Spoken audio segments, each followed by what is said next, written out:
ஸ்ரீ நாராயணியத்தில் தசகம் 7 5வது ஸ்லோகம். யஸ்மின்னாம சதுர்புஜா ஹரிமணி ஷியாமாவதாத்விஷோ நானாபூஷணரத்னதீபித விதிஷோ ராஜத்விமானாலயாः பக்தி பிராப்ய ததா விதோன்னதபதா திவ்யந்தி திவ்யா ஜனாः தத்தே தாம நிரஸ்த சர்வசமலம் வைகுண்டரூபம் ஜெயேத். இப்போ இதுக்குள்ள அர்த்தம் பார்க்கலாம்.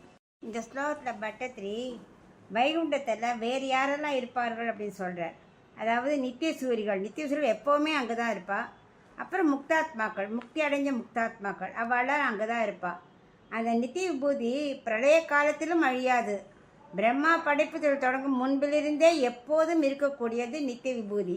எந்த வைகுண்டத்தில் இருப்பவர்கள் அனைவருமே 4 திருக்கைகளும் நீலமணி போல ஒளி வீசிக்கொண்டு இருப்பார்களோ, பலவிதமான ஆபரணங்கள் அணிந்து கொண்டு அந்த ரத்தினங்களின் ஒளியாலே திசைகளுக்கு ஒளி தருகிறார்களோ, ஒளி வீசக்கூடிய விமானங்களில் யாரெல்லாம் சஞ்சரிக்கிறார்களோ, பக்தியால் அடையப்பட்ட உன்னதமான அந்த பதவியை பெற்ற உத்தம புருஷர்கள் நித்திய சூரிகளாக திவ்ய முக்தாத்மாக்களாக ஒளி வீசிக்கொண்டே இருப்பார்களோ, குருவாயூரப்பா அதுதான் உன் இருப்பிடம்.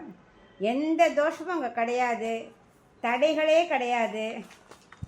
இங்கே லீலா விபூதியில் அர்ச்சாவதாரம் வசதி தான்.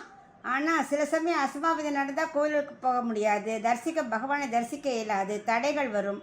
ஆனால் நித்திய விபூதிகள் தடைகள் என்பதே கிடையாது. எப்பவும் பகவத் அனுபவத்தை தரக்கூடிய வைகுண்டத்திற்கு பல்லாண்டுன்னு அப்படி நித்திய பல்லாண்டு பாடுற பட்டத்திரி. ஸ்ரீ நாராயணியத்தில் தசகம் 7 6வது ஸ்லோகம் பார்க்கலாம்.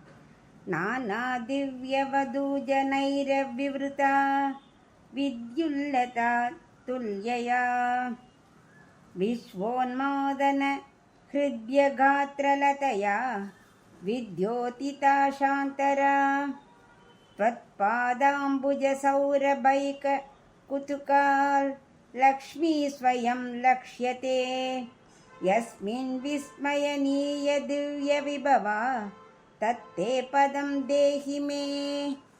இப்போ இதுக்குள்ள அர்த்தம் பார்க்கலாம்.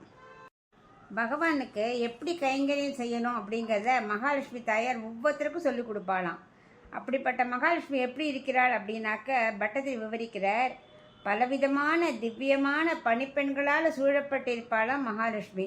அவருடைய திருமேனி எப்படி இருக்குமா, மின்னல் ஒளி வீசக்கூடிய மின்னல் கொடி போல இருக்கிறதாம். உலகையே மயக்கக்கூடிய அழகான திருமேனி அப்படியே ஒளி வீசிக்கொண்டே இருக்குமா. மேலும் உன்னுடைய திருவடி தாமரை நறுமணத்தில் மட்டுமே ஈடுபாடு கொண்டவளாக மகாலட்சுமி எப்பொழுதும் இருக்கிறாள். உன்னுடைய திருவடிக்கு கைங்கரிங்க செய்வது மட்டுமே மகாலட்சுமிக்கு ஈடுபாடு. வேறு எதிலும் அவளுக்கு நாட்டம் கிடையாது. எந்த வைகுண்டத்திலே தெய்வீகமான வியக்கத்தக்க பெருமைகளை கொண்டு எழுந்துள்ளிருக்கிறாளோ அதுதான் உன் இருப்பிடமாக இருக்கிறது.